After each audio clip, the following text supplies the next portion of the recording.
L'ambassade de France au Burkina a un mois pour se trouver un local ailleurs dans la capitale et déménager de son site actuel, martèlent des membres des associations de veille citoyenne. Les membres des OSC l'ont dit lors d'une conférence de presse hier. Selon eux, la proximité de l'ambassade avec la présidence du Faso présente une menace pour la sécurité des dirigeants. On en parle dans ce 12h45. Assainissement au menu de ce journal. Après quelques pluies qui ont annoncé les couleurs de la saison pluvieuse, l'association utile, avec l'appui des Ouagalais, s'est mise au travail curer les caniveaux dans certains quartiers de la ville de Ouagadougou.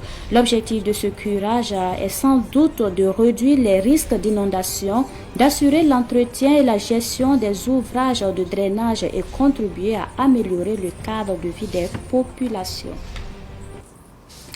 Ce sont les principaux titres de ce 12h45. Bonjour à toutes et à tous et bienvenue. Et nous débutons par cette actualité. Le ministre de l'économie, Aboubakar Nakanabo, a affirmé que plus de 600 milliards de francs CFA ont été dépensés au cours de l'année 2023 pour l'acquisition de matériel militaire dans le cadre de la lutte contre le terrorisme.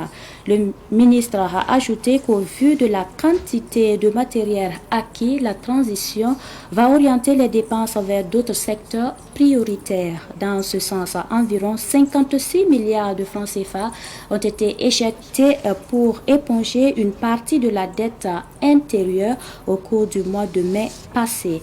Aboubakar Nakanabo s'est exprimé mercredi soir lors d'une émission sur la RTB. Et puis, promotion de la santé publique au Burkina Faso. Le ministre en charge de la santé a offert du matériel médical aux formations sanitaires de la région de l'Est. La cérémonie de remise a eu lieu le mardi dernier en présence de Sidiki Kabri.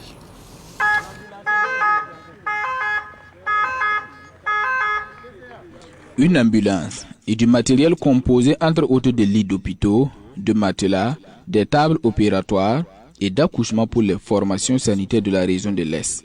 Un don du ministère de la Santé avec l'appui de la Banque mondiale d'une valeur de plus de 158 millions qui vient soulager énormément les centres de santé. C'est du matériel divers. Je voudrais surtout dire que c'est du matériel pour la première fois de cette quantité qui inonde les formations sanitaires. Nous avons reçu des lits d'hospitalisation, 231, 261 tables d'accouchement. Il y a des tables opératoires, il y a du matériel pour le défibrillateur, il y a également des moniteurs de paramètres. Donc c'est vraiment du matériel divers qu'on a reçu. Nous ne cesserions de remercier le ministère de la Santé à travers le projet de renforcement des services de santé PRSS, à travers également la Banque mondiale qui a mis en tout cas la main à la pâte pour nous aider à renforcer le plateau technique de nos formations sanitaires. Cette ambulance médicalisée revient au centre hospitalier régional de Fada, un besoin longtemps attendu selon son directeur général. C'était un besoin exprimé depuis très longtemps, nous en souffrons depuis longtemps et je pense que le ministère de la Santé a accédé à notre demande en nous offrant cette ambulance toute particulière parce qu'elle est dite une ambulance médicalisée, c'est-à-dire qu'elle a tout le confort nécessaire pour assurer un bon transport de nos patients. Dès l'entrée de l'ambulance, on pourrait continuer les soins jusqu'à destination. La réception de ce matériel est un ouf de soulagement pour les médecins-chefs de la région de l'Est, à en croire Sam Sandrine, bienvenue du district sanitaire de Fadan Gourouma. Remis ce matin. En tout cas, c'est un matériel qui vient vraiment pour soulager un peu nos formations sanitaires qui vraiment étaient en manque de matériel et vraiment c'est un grand ouf. Il faut dire que ce matériel aussi est en grande quantité. C'est vraiment un don que rarement nous avons vu dans nos districts, voilà, qui va vraiment apporter un nouvel élan au niveau de nos formations sanitaires. C'est le haut commissaire de la province du Gourma, représentant le gouverneur de l'Est, qui a présidé la cérémonie de remise du lot de matériel au sein de la direction régionale de la santé de l'Est. L'actualité nous amène en Côte d'Ivoire. Les Burkinabés vivant en Côte d'Ivoire dans la région des Grands Ponts et la région du Guémon ont respectivement contribué à hauteur de 600 000 francs CFA et 1 115 000 francs CFA pour l'effort de paix. La somme a été déposée dans le compte du Trésor public. Les détails avec notre correspondant Boukari Zango depuis Abidjan. La communauté burkinabé de Ira dans la région des Grands Ponts et celle vivante à Quibli dans la région de Guémon en Côte d'Ivoire ont respectivement contribué 600 000 et 1 115 000 francs CFA à l'effort de paix en début du mois de mai. C'était au consulat de Burkina Faso à Abidjan que la délégation de Ira, conduite par le délégué consulaire Sawadou Sidibé, a déposé dans le compte au trésor la somme de 600 000 francs CFA en présence du consul adjoint Ouseni Ouedraogo. Donc nous tenons à réitérer nos remerciements à l'endroit de cette communauté burkinabé vivant à Ira. C'est l'occasion également pour nous de lancer un appel à l'endroit de tous les Burkinabés vivant en République de Côte d'Ivoire, de leur dire que les contributions continuent et qu'ils ont la possibilité de faire ces contributions au niveau du consulat général du Burkina Faso à Abidjan où un compte trésor est ouvert. Bon, la communauté burkinabé dans son ensemble d'Ira nous a mandaté avec une somme de 600 000 francs pour venir remettre ça ici pour qu'on puisse transmettre ça au pays.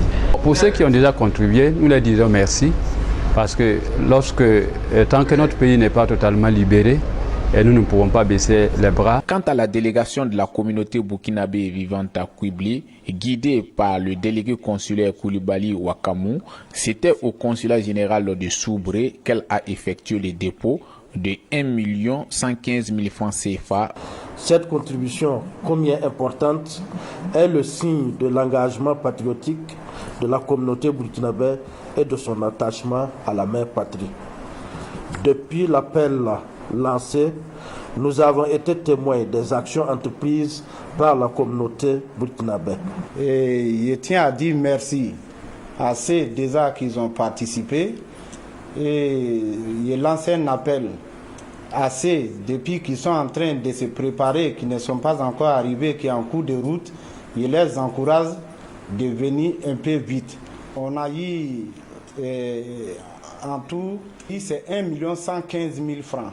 La communauté burkinabé vivante en Côte d'Ivoire reste toujours motivée pour le retour de la paix au Burkina Faso. Et puis des veuves des forces de défense et de sécurité sensibilisées et formées sur l'agroalimentaire. L'initiative est du réseau des jeunes patrons de l'espace UEMOA qui veut, à travers cet acte, renforcer la résilience de ces veuves et les rendre autonomes. La cérémonie d'ouverture s'est déroulée hier à la direction centrale de l'action sociale des années logées au camp Sangoulé, la Misana. Les précisions avec Issa Oumar Ati.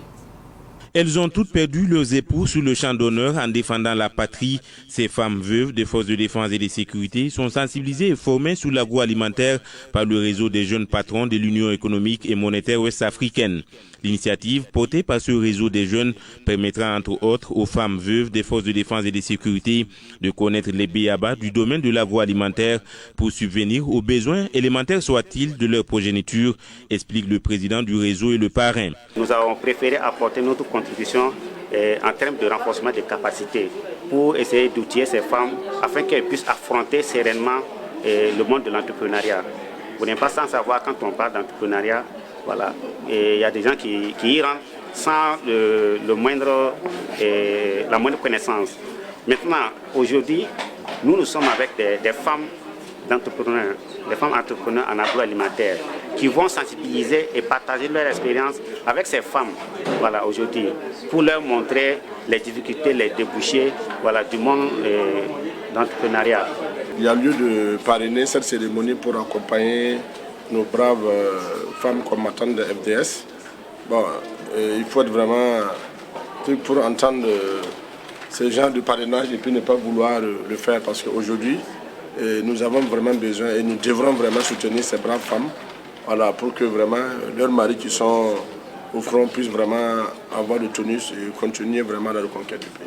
Ce projet, qui vise l'autonomisation des femmes veuves des FDS, porté par le réseau des jeunes patrons de l'espace UEMOA, tombe à pic au moment où la Direction centrale de l'action sociale des armées et des blessés en opération s'est trouvée dans la même dynamique, selon le colonel-major Rémi Siekambou, directeur central de l'action sociale des armées, qui invite les autres structures à emboîter le pas. Cette formation-là leur donne des aptitudes pour pouvoir rebondir, parce que je leur ai toujours dit, il n'est pas question qu'après la disparition de Marie, de monsieur, on fasse des deuils qui ne finissent pas. Il faut pouvoir se relever et puis faire face, afin que les enfants ne nous posent pas des questions dans le futur. Donc c'est tout ce qu'il faut se donner des capacités et se mettre dans les dispositions pour pouvoir remplacer monsieur le plus vite possible et de la meilleure des façons possibles. Elles sont déjà sur des formations, des capacités trop basiques et forcément ça va leur apporter beaucoup de choses. Quand on fait le pourcentage de celles qui sont déjà qualifiées, c'est peut-être 3%. Donc forcément vous voyez que c'est nécessaire même que d'autres structures suivent le pas, qu'on continue à les former, qu'on continue à diversifier l'apprentissage afin qu'elles puissent participer même à l'économie du Burkina. En plus de la sensibilisation et du partage d'expériences au profit des femmes veuves des FDS, la Direction centrale de l'action sociale des armées bénéficie également d'un don de vivres offert par le parrain de cette journée de sensibilisation et de formation. Je vous l'annonçais en titre. Proclamé contre la représentation de l'ONU au Burkina, annoncer un meeting et demander la délocalisation de l'ambassade de France dans un délai de 30 jours était le sujet au centre de la conférence de presse de la coordination nationale des associations de la veille citoyenne. Elle était face à la presse hier à Ouagadougou. Le point avec Sidiki Kabri. La veille citoyenne dit être surprise par la déclaration au dessein funeste de la représentation de l'ONU au Burkina, accusant les autorités burkinabées de massacre de populations civiles. Pour eux, l'ONU n'a de leçon à donner à personne, encore moins à demander des enquêtes sur des morts civiles au Burkina. Nous restons vigilants et exigeons des actions concrètes de la part de l'ONU pour prouver leur bonne foi. Ensuite, nous mettons en garde l'ONU contre toute forme de comportement discriminatoire, raciste et méprisant à l'égard du peuple burkinabé. L'histoire et les événements récents montrent que l'ONU a souvent échoué à identifier les véritables auteurs des exactions à travers le monde, notamment en Côte d'Ivoire dans un passé récent, en Syrie, en Libye, en Irak, au Congo et au Rwanda. Nous ne tolérerons pas que notre pays soit traité avec le même mépris et la même injustice. La veille citoyenne annonce à cet effet une marche meeting le vendredi 7 juin prochain pour protester contre la déclaration de l'ONU. Le peuple burkinabé, en particulier sa jeunesse, donne un ultimatum à l'ambassade de France pour déménager dans les meilleurs délais. La proximité de l'ambassade avec la présidence du Faso représente une menace réelle pour la sécurité de nos autorités. Nous leur donnons un mois délai de rigueur pour se relocaliser ailleurs dans la capitale. Passé ce délai, une marche nationale des 45 provinces sera organisée pour manifester notre détermination à protéger notre souveraineté et notre sécurité. À l'occasion de cette sortie, la veille citoyenne a demandé la délocalisation de l'ambassade de France au Burkina dans un délai de 30 jours, car elle est trop proche de la présidence du Faso. L'ambassade représente un danger, disent-ils. Nous invitons le peuple souverain du Burkina Faso à sortir massivement le vendredi 7 juin 2024 devant la représentation nationale du Haut Commissariat aux droits de l'homme de l'ONU pour un sitting. Pour rappel, le vendredi 31 mai dernier, le haut-commissaire de l'ONU aux droits de l'homme s'est dit gravement préoccupé par l'augmentation des meurtres de civils au Burkina Faso et a exigé une enquête indépendante et transparente sur les allégations de violation des droits humains. Et pour la suite, revenons sur la visite d'amitié de travail du ministre des Affaires étrangères de la Russie, Sergei Lavrov, au Burkina Faso hier. Selon l'OSCE African Initiative, cela démontre l'excellence des relations entre la Russie et le Burkina Faso. Pour le président de African Initiative, Soumaïla Ayo Azembo, cette visite va renforcer les relations de fraternité entre les deux pays et contribuer à la consolidation du choix stratégique du capitaine Ibrahim Traoré. Écoutons le président au micro de Yacouba Kiemtouré. Sa venue démontre le haut niveau de relations qu'il y a entre le Burkina Faso et la Russie. Très certainement, cette visite renforcera un peu plus la relation entre le Burkina Faso et la Russie, parce qu'il est venu avec une forte délégation et depuis hier, c'est du boulot, c'est des concertations, c'est du travail et à coup sûr, ça va nous rapporter beaucoup de choses. Il faut dire que ça fait 40 ans nous attendons le retour de la Russie. La Russie à elle seule, c'est tout un continent et sur tous les plans. Déjà sur le plan stratégique, comme le camarade président aime à le dire, il nous apporte beaucoup de choses. Sur le plan géopolitique aujourd'hui, la Russie nous permet en tant qu'alliés de pouvoir nous affirmer au plan mondial et de ne pas avoir peur parce que nous savons que nous avons un allié sûr et un allié digne de confiance. Donc sur tous les plans, cette venue nous réconforte et ça dénote du haut niveau de l'excellence des relations entre les deux pays. Et qui connaît son excellence, qui connaît son calendrier très chargé et qui connaît la géopolitique du moment, le choix de venir au Burkina Faso, nous, les pro-russes, nous sommes dans la joie, nous sommes dans la fête. Autre sujet, pour lutter contre les inondations en cette saison pluvieuse, les Ouagalais se sont donnés pour mission de curer les caniveaux dans certains quartiers de la ville. La même opération est aussi menée par l'association, utile dans l'optique de prévenir des inondations et rendre le cadre de vie sain. Reportage Ahmed Joël Compaoré.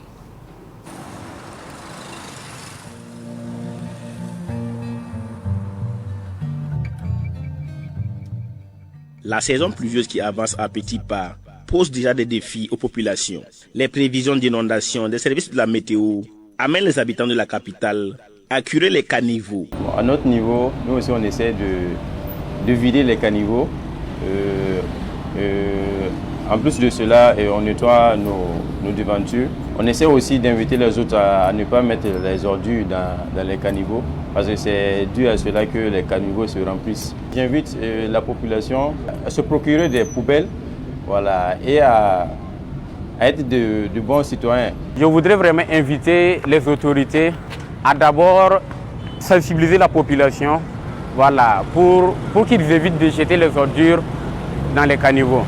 Voilà. Et aussi inviter encore les autorités à vraiment prendre des mesures pour fermer les caniveaux. Voilà. C'est parce que les caniveaux sont restés ouverts comme ça que les gens trouvent moyen d'aller jeter les ordures à l'intérieur. Voilà. Sinon, ils peuvent bien aménager ça et puis fermer. On voit ça dans d'autres pays. Je sais qu'on a les moyens aussi de le faire ici. Chaque jour, on balaye. Puis il y a des gens qui passent pour ramasser les ordures. On les paye pour ça. Voilà. Maintenant, souvent, vous vous levez, vous trouvez qu'il y a des ordures qui sont déposées avec des sacs à l'intérieur des caniveaux. Bon, chaque jour, on balaye le coin là. Quand on le trouve, quand ça remplit, avec mes frères, on débouche ça. Avec les voisins, avec les amis. Même s'il n'y a pas quelqu'un pour ramasser, nous-mêmes, on paye, on ramasse ça à l'échelle. C'est que nous, on est en train de faire. Tout le monde a essayé de faire comme ça aussi pour nous. Cette opération de salubrité est aussi menée par l'association Utile, qui lutte contre les salubrités dans la ville de Ouagadougou. Nous avons à notre actif plus d'une dizaine d'actions citoyennes organisées dans la ville de Ouagadougou. Nous avons curé les caniveaux sur l'avenue Bassawarga, nous avons nettoyé le palais de justice, nous avons aussi nettoyé le barrage de Boulmigou, le petit tronçon qui était un tas d'ordures à ciel ouvert. On a nettoyé cela, on a nettoyé également un dépotoir à ciel ouvert à Bonham. Le tout, c'est dans l'optique d'être utile et agir utile, parce que pour nous, le meilleur d'entre nous, c'est celui-là qui est le plus utile aux autres. Pour Mahamadi Ouedraogo, plusieurs défis sont à relever pour le bien-être de la collectivité en cette saison pluvieuse. Déjà, il y a les premières pluies de Ouagadougou. J'ai fait le tour de la ville et j'ai fait des images de quelques points où l'eau des caniveaux déborde, occupe la voie au point même que la circulation est mélangée parfois. Donc ça, c'est déjà notre contribution citoyenne, interpeller la conscience collective, que les gens sachent que la saison des pluies, il y a beaucoup de risques.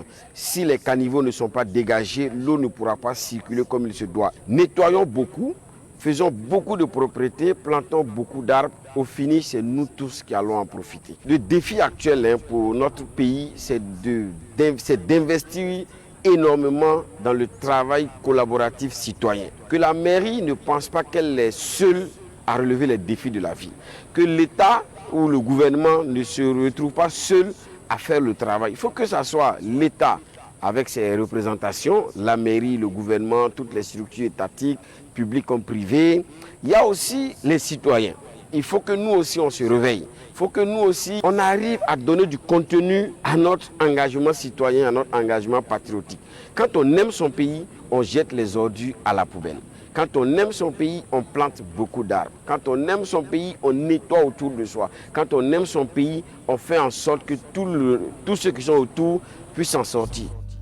La météo a annoncé que cette saison pluvieuse sera marquée par d'abondantes précipitations, pas seulement au Burkina Faso. Les services météo de plusieurs pays de la sous-région ont diffusé la même information. Le Centre d'éveil et d'éducation préscolaire et primaire bilingue Les Angelots du Faso a célébré une fois de plus ses bons résultats scolaires avant les vacances. Les meilleurs élèves ont reçu des récompenses à cette occasion. La clôture des classes a eu lieu le week-end dernier au sein de l'école à Bonneurville en présence de Alassane Zéo. Reportage avec la voix de Pakisaba Mariam Ouedraogo.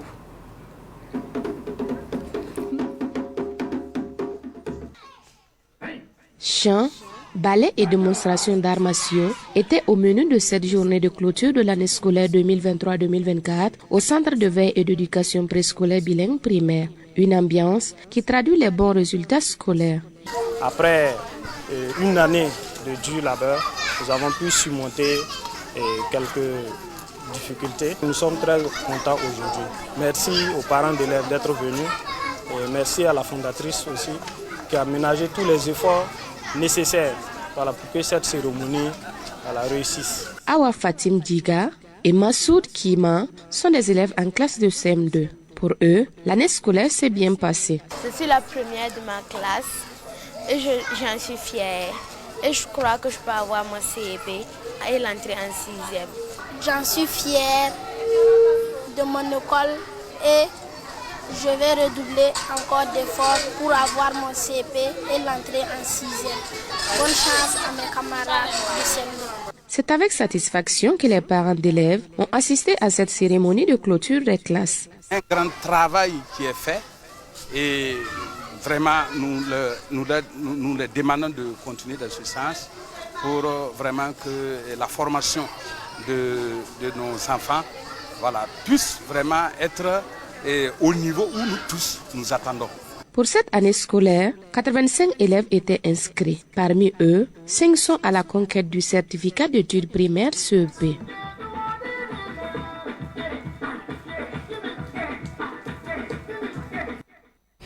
Et nous terminons par cette actualité. La CAF dément les rumeurs d'un report de la CAN 2025.